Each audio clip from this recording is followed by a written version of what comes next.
Hello everyone, आपका फिर से स्वागत है एम्स जॉब्स में। सॉरी गाइस, बहुत दिन बाद मैं कनेक्ट कर पा रहा हूँ आप लोगों से। थोड़ा बिजी हो गया था। बहुत सारा काम आ गया था मुझे पर्सनली, तो इसलिए मैं सोचा कि आज थोड़ा टाइम मिला तो मैं सोचा कि एक वीडियो बनाते हैं और चैनल को फिर से लाइव करते हैं। तो गाइज़, आज का टॉपिक जो है वो बहुत इम्पोर्टेंट टॉपिक है। वो सभी एज ग्रुप के लिए है जो स्टूडेंट हैं, जैसे कि चाहे वो क्लास 1 से हों, चाहे वो कंपटीशन की तैयारी कर रहे हों, या कोई भी स्टूडेंट जो एग्ज़ाम देता हो, किसी भी तरीके का एग्ज़ाम देता है, उनके लिए है।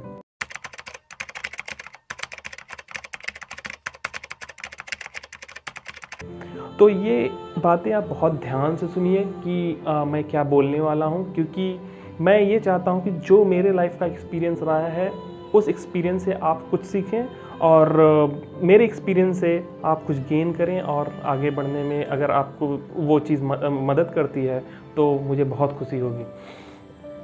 तो गाइस, पहले तो हमको एक चीज़ दिमाग में ध्यान रखना पड़ेगा कि हम अगर स्टूडेंट हैं तो हम किस कैटेगरी में आते हैं।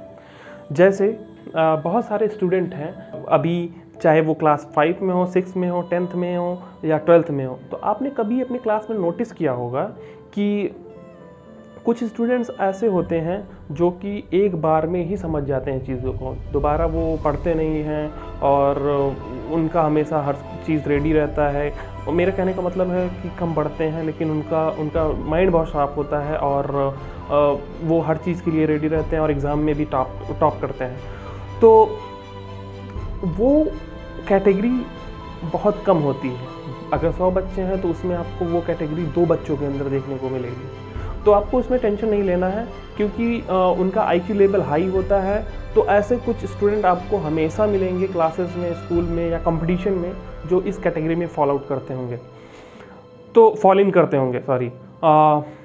जो होती है दूसरी कैटेगरी, जिसमें हम मोस्टली फॉल करते हैं, वो कैटेगरी होती है कि हम प्रॉपरली 1-2 बार पढ़ते हैं, मेहनत करते हैं, तब चीज़ें हमको याद होती हैं।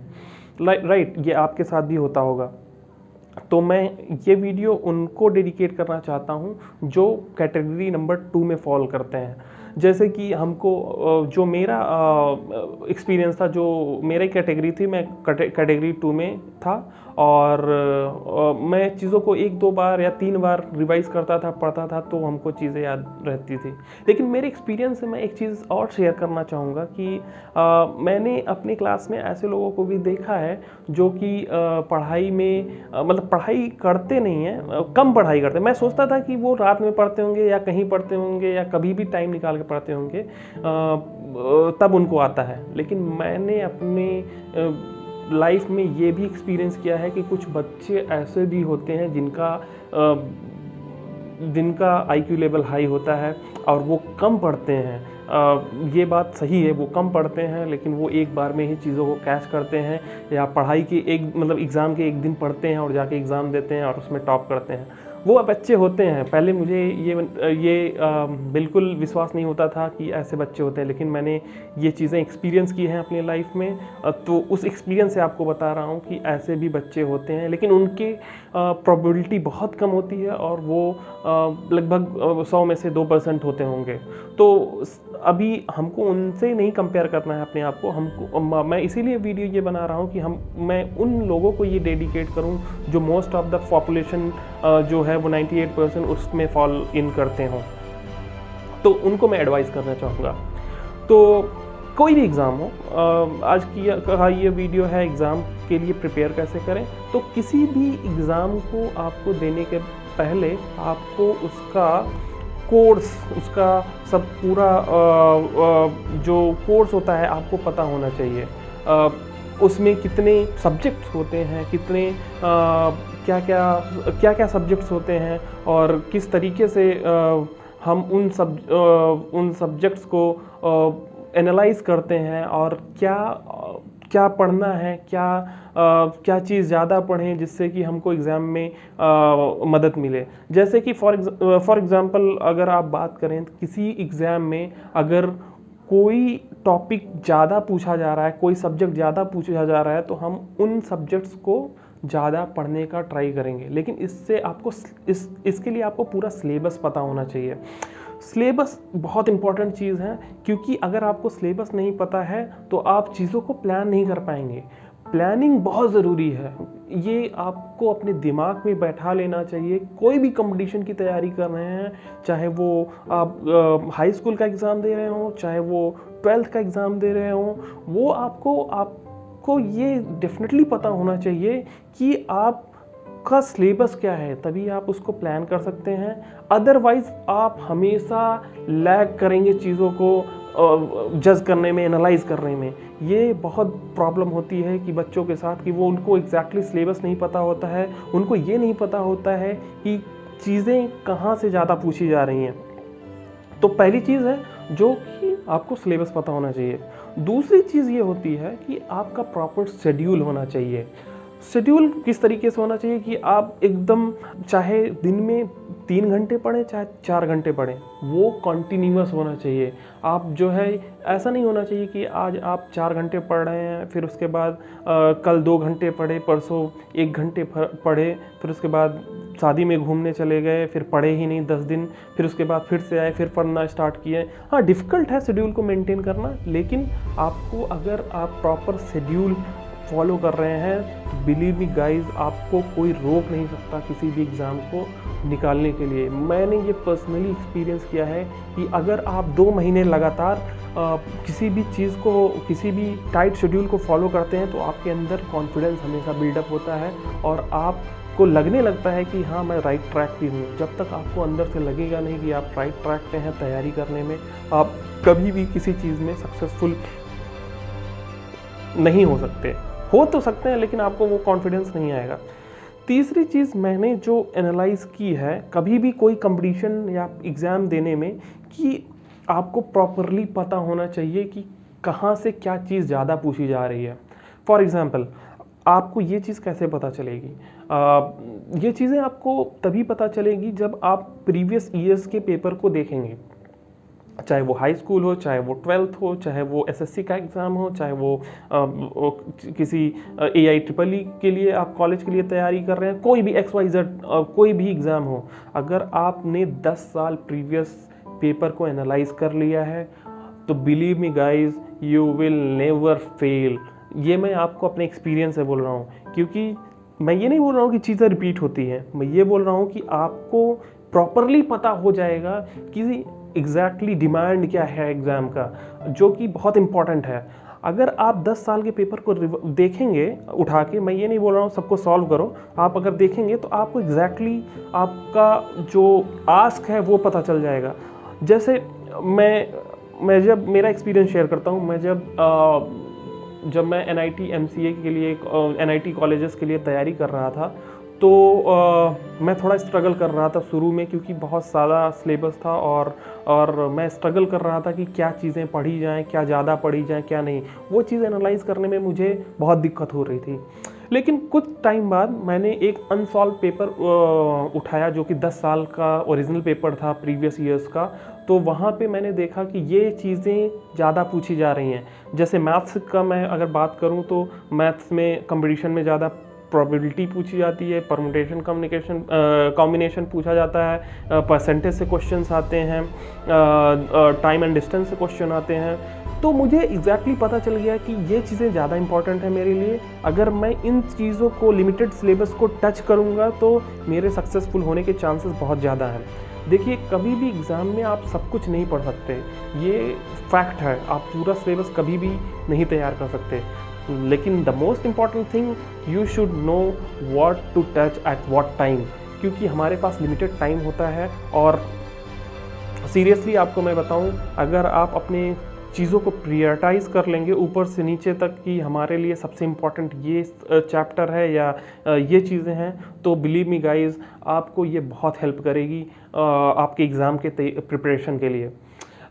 जैसे छोटे बच्चे हैं, मैं उनके गार्जियन से भी बात करना चाहूँगा कि आप उनकी हेल्प कर सकते हैं कि इन चीज़ों को सॉर्ट आउट करने के लिए उनके बिहाफ पे। अगर बच्चा कोई पढ़ रहा है, तो उसके लिए ये आपकी जिम्मेदारी है कि उसके लिए ये चीज़ें आप उसको बताओ, उसको समझाओ कि किस तरीके से एग्ज़ाम में अपीयर होते हैं और किस तरीके से अप्रोच आपका होना चाहिए, क्योंकि अप्रोच सबसे इम्पॉर्टेंट है। पढ़ाई सब लोग कर रहे हैं, जो मैं 98% बच्चों की बात कर रहा हूँ जो कि नॉर्मल बच्चे होते हैं जिनका आईक्यू लेवल बैलेंस्ड, मतलब कि सब कंपेरेटिवली सब इक्वल होते हैं बच्चे, वहाँ पे क्या होता है कि वहाँ पे रियल कंपटीशन होता है। तो वो सब पढ़ाई करते रहते हैं और हमको ये उन लोगों से कंपटीशन करना है। इसमें ये होता है कि जो ज़्यादा मेहनत किया उनके सक्सेसफुल होने के चांसेस रहते हैं। इसमें ये होता है कि जो अपनी चीज़ों को अच्छे से प्लान किया उनके सक्सेसफुल होने के चांसेस बढ़ जाते हैं। क्योंकि मैं एक चीज़ और शेयर करना चाहूँगा कि जैसे कि मैंने अपने लाइफ में जो फेस किया कंपटीशन के दौरान, कि मेरा सिलेबस बहुत ज़्यादा था। मैं मैथ्स का स्टूडेंट था और मेरा सिलेबस बहुत ज़्यादा था। जब मैं कंपटीशन में अपीयर होने जा रहा था तो मुझे लग रहा था कि इतना बड़ा सिलेबस मैंने पढ़ तो लिया है, लेकिन रिवाइज़ कैसे करूँगा। तो उसके लिए मैंने एक स्ट्रैटेजी बनाई। जब मैंने एक बार चीज़ों को पढ़ लिया, एक बार पूरी सिलेबस को पढ़ लिया और 10 साल का अनसॉल्व पेपर देख लिया, तो मुझे पता चल गया कि क्या चीज़ें इंपॉर्टेंट हैं और एग्ज़ाम में जाने के पहले क्या चीज़ें रिवाइज़ करनी है और किस चीज़ों को अपने दिमाग में बैठा के रखना है कि हमको सक्सेसफुल होने के चांसेस ज़्यादा मिल जाएँ। तो उसके लिए जब अगर आप एग्ज़ाम में अपीयर होने जाते हैं, कभी-कभी आपके साथ भी ऐसा होता होगा कि आप चीज़ों को रिवाइज़ नहीं कर पाते। पढ़ तो सब कुछ लिया है, लेकिन रिवाइज़ करने में आपको हमेशा प्रॉब्लम आती है। तो इसके लिए मेरी स्ट्रैटेजी हमेशा होती थी कि मैं जब पहली बार एक बार कोर्स पढ़ लेता था, तो जब दूसरी बार पढ़ने जाता था तो मैं एक पेपर और पेन लेता था और हमेशा जो इम्पोर्टेंट फार्मूलाज हैं उस चैप्टर के, जो इम्पोर्टेंट नोट्स हैं, मैं उन ब्लैंक पेपर में नोट करने लगता था। क्योंकि मुझे पता था कि एग्ज़ाम में अपीयर होने के पहले अगर मैं पूरी बुक लेके बैठूंगा तो कभी नहीं रिवाइज़ कर पाऊंगा, क्योंकि मुझे वो पता ही नहीं चलेगा कि कभी क्या रिवाइज़ करना है क्या नहीं। जो मेरा वो ब्लैंक पेपर होता था, ब्लैंक शीट होती थी मेरी, उसमें सारे फार्मूलाज होते थे और हमेशा जो है मैं उन चीज़ों को रिवाइज़ कर लेता था जल्दी से। तो इससे क्या होता था, तो ऐसे मैं चैप्टर्स को डिवाइड कर लिया था। तो इससे क्या हुआ कि मैं एग्ज़ाम, जैसे कल मेरा एग्ज़ाम है तो 2-3 दिन पहले से मैं वो ब्लैंक पेपर उठा लेता था और उसको रिवाइज़ करने लगता था। इससे ये हेल्प मिला कि मेरा एक बार पूरा कोर्स भी रिवाइज़ होता था और मुझे कॉन्फिडेंस अंदर से आ जाता था कि मैंने सब कुछ टच कर लिया है एक बार। तो अपनी अपनी स्ट्रैटेजीज़ होती हैं, वो इम्पॉर्टेंट है कि आप किस तरीके से बना रहे हैं। लेकिन मैं कुछ स्ट्रैटेजीज़ जो हैं वो आपके बीच में फॉलो करना चाहता था और आज मुझे मौका मिला जो कि मैं फॉलो कर रहा हूँ, मीन्स आपको गाइड कर रहा हूँ। इम्पॉर्टेंट नहीं है कि आप इसी चीज़ को फॉलो करें। अगर आपके पास कोई अच्छा आइडिया है, अगर आप किसी और सीनियर को फॉलो कर रहे हैं तो it's better for you, but मेरा हमेशा ये मानना है, जब भी मैं कभी किसी सीनियर से सजेशन लेता हूँ तो मैं सुनता सबकी हूँ, लेकिन जो मेरे लिए बेस्ट होता है मैं उसको अपने ऊपर अप्लाई करता हूँ। तो ये रिकमेंडेशन नहीं है कि आप यही फॉलो करो, लेकिन ये भी एक तरीका है जो एवरेज बच्चे होते हैं उनको अपनी पढ़ाई और एग्ज़ाम की प्रिपरेशन करने में ये हमेशा हेल्प करता है। जो मैंने किया हो सकता है वो आपकी हेल्प करे। आपको बहुत सारे वीडियो मिलेंगे चैनल्स पे, अदर यूट्यूब चैनल्स पे, जो कि आपको बताएंगे कि क्या क्या पढ़ना है, लेकिन ये नहीं बताते हैं कि कैसे पढ़ना है।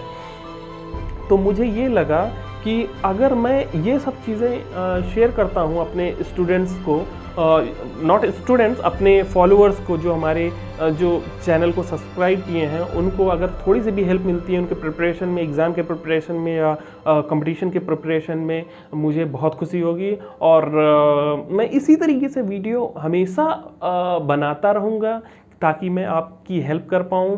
देखिए, आप सबसे बेहतरीन तरीका है कि आप दूसरे के एक्सपीरियंस से सीखें।